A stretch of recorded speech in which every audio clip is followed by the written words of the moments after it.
মুরগি পোড়া, হাঁস পোড়া, মাছ পোড়া অনেক কিছু খাইছেন ভাই, বাট পাউরুটি পোড়া খাইছেন? আজকে আপনাদেরকে সেটারই ভিডিও দেখাবো। Hello everyone, welcome to my channel কম দামি খাবার। যাবতীয় কম দামি খাবারের সব রিভিউ পাবেন আমার চ্যানেলে, সো সাবস্ক্রাইব করবেন আশা করছি। রাস্তা দিয়ে হাঁটতে হাঁটতে হঠাৎ একটা দোকান দেখে আপনি দাঁড়িয়ে যাবেন, কিছুটা সময় দাঁড়াবেন, তারপরে অটোমেটিক্যালি আপনার মনে চাইবে যে যাই দোকানটাতে দেখে আসি কী হচ্ছে। এবং যে যখন দেখবেন সেখানে চায়ের বন্দোবস্ত রয়েছে, আই থিঙ্ক আপনি লোভ সামলাতে পারবেন না। তার সাথে রয়েছে পোড়া রুটি। এক্স্যাক্টলি, পাউরুটিটাকে বাটার দিয়ে মিক্সড করে পুড়িয়ে মটকা মালাই চা দিয়ে খাওয়া এক অন্যরকম অনুভূতি দিবে আপনাকে।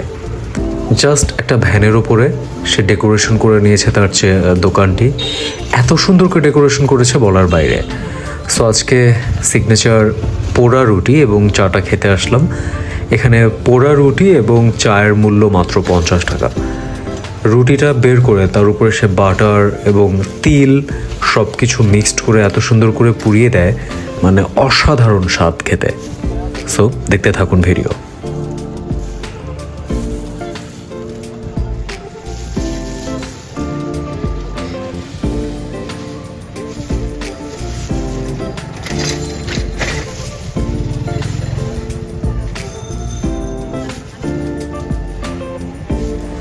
রুটিটা বাটার দিয়ে পোড়ানোর কারণে আলাদা একটা স্মেল আসে, মানে খুব মিষ্টি একটা স্মেল। আই থিঙ্ক বাসায় যখন মা চাচিরা দেখছেন যখন যে চিনির যখন কিছু বানায়, চিনিটা মেল্ট হয়ে গেলে একটা স্মেল আসে না, ওরকম একটা স্মেল। তার সাথে একটা ব্রেড পোড়া লাগার তো একটা স্মেল থাকেই।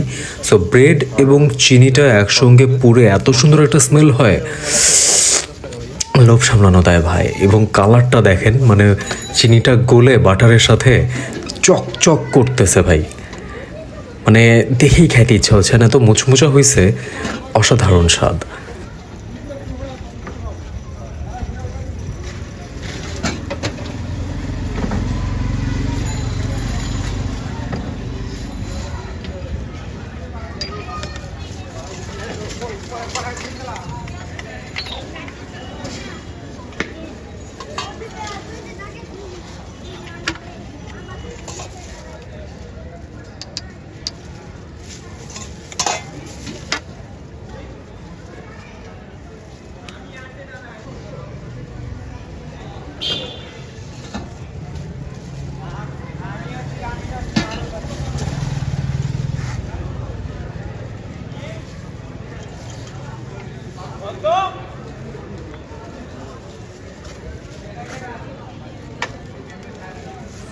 আমার পোড়া রুটি এবং মালাই চা রেডি।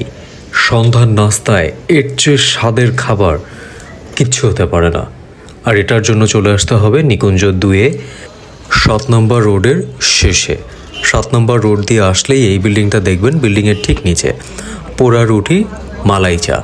রেট্রো কথাটা লেখা আছে, আসলেও এটা রেট্রো ভাইব দিবে আপনাকে রুটিটা খেতে আসলে।